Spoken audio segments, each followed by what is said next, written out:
Поговорим сегодня о популярной в Украине каминной топке чешского производителя Роматоп с угловым стеклом, шириной по фасаду 81, глубиной 40 и высотой 51.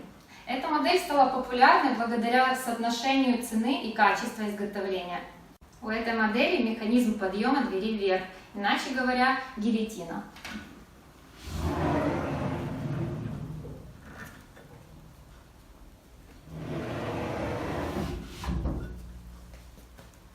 Надежный механизм подъема двери вверх, который не требует обслуживания. Дополнительные противовесы, которые идут в комплекте с топкой, позволяют отрегулировать ход двери. Для охлаждения механизма подъема двери с обеих сторон сделаны технологические отверстия. Корпус топки изготовлен из металла толщиной 3 мм. На нем установлен чугунный патрубок для подключения топки к дымоходу, а также сделано крепление для установки комплекта аккумуляции.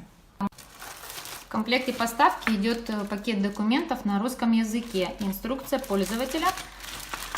Топка относится к классу энергоэффективности А+, что позволяет ее устанавливать в современных энергоэффективных домах. Камера горения футирована шамотом толщиной 3,5 см. По задней стенке мы можем видеть 4 отверстия. Это подача воздуха для более легкого розжига камина.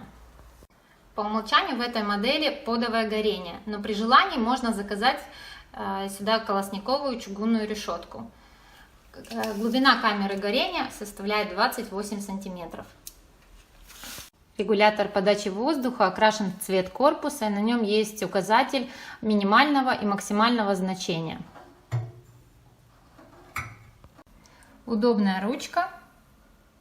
У этой модели цельногнутое стекло Shot Robox. Также есть модель с раздельными стеклами.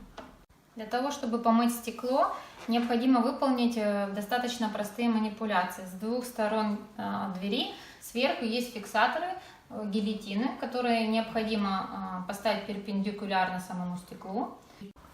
Затем мы сверху и снизу открываем фиксаторы двери и открываем дверь в бок.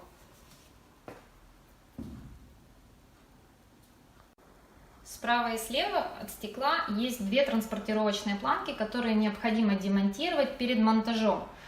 Производитель Роматоп предлагает несколько видов монтажных и декоративных рамок. Я бы очень советовала их приобрести и установить, потому что они очень красиво смотрятся в интерьере и закрывают все монтажные моменты.